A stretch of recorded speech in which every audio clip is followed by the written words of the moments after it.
नमः।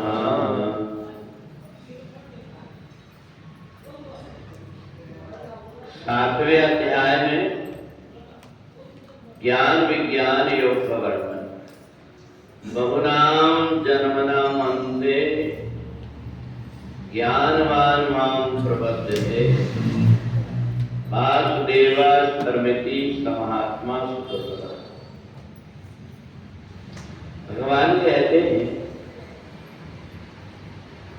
संसार को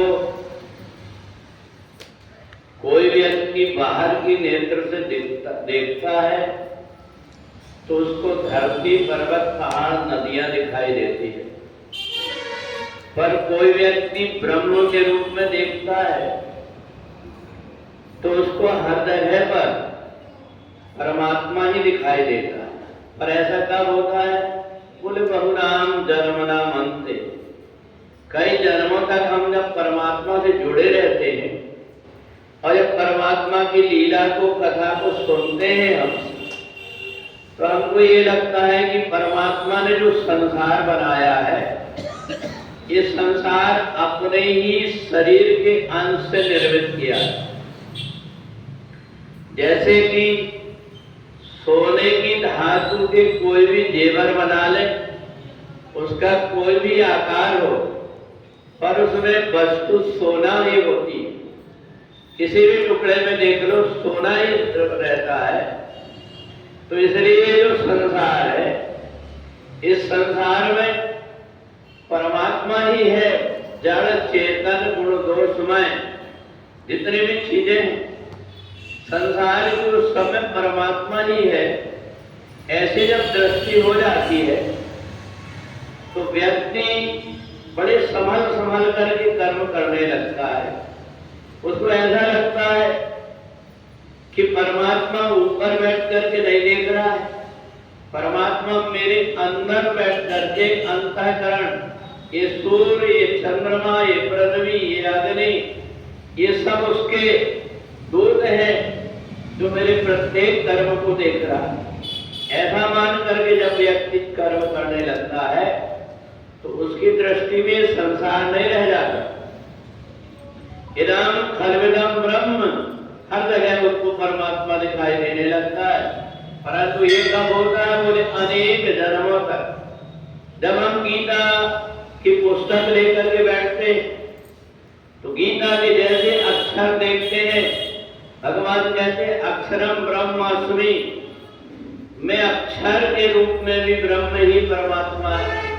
तो इसलिए जब हम गीता हाथ में लेते तो हमें ऐसा लगता है कि हम परमात्मा से ही मिल रहे हैं, परमात्मा से बात कर रहे हैं।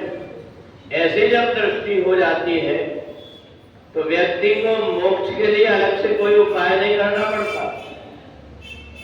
वो जब भी कोई कर्म करता है ये सोच करके करता है कि मैं परमात्मा के लिए कर रहा हूं।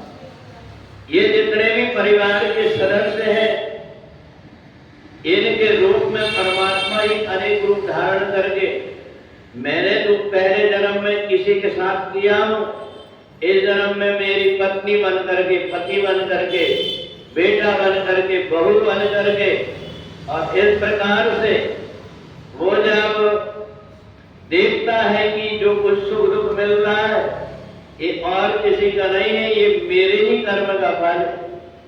आज मैं सक्षम हूं, मैं दूसरों को सता सकता हूं, पर परमात्मा के यहाँ बड़े बड़े कानून हैं, इनके बड़ी बड़ी मर्यादा। किसी को कौड़ी कम नहीं देता, ढेला ना किसी को ज्यादा। ये सब जो कुछ भी कर्म का फल है, ये कर्म का फल प्रत्येक व्यक्ति को अवश्य में भोक्तव्यम।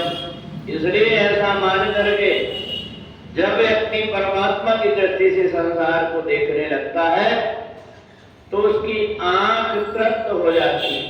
हर जगह जहां कहीं भी आकाश में देखता है, पेड़ पौधे में देखता है, नदियों में देखता है, हर जगह उसको परमात्मा दिखाई देने लगते। फिर वो कोई शनि के पीछे नहीं भागता, कोई राहु और केतु का सर्प के पीछे नहीं भागता। फिर उज्जैन में जाकर के वो मंगलनाथ की और कामसर्प योग की पूजा नहीं करता। तब तो वो सोचता है मेरा परमात्मा मेरे पास है, अब मेरे से ज्यादा चिंता उसको मेरी है। ऐसा मान करके परमात्मा से जो अपरापन का नाता बना लेता है, उसको इधर उधर नहीं भटकना पड़ता। और यही ज्ञान व्यक्ति को हो जाए तो उसको विज्ञानी कहते हैं। संसार का जो ज्ञान है वो अधूरा ज्ञान कहलाता है, पर परमात्मा से जुड़ा हुआ ज्ञान जब हो जाता है तो वो व्यक्ति सर्व प्रकार से समर्थ हो जाता है। बोलिए सच्चिदानंद भगवान।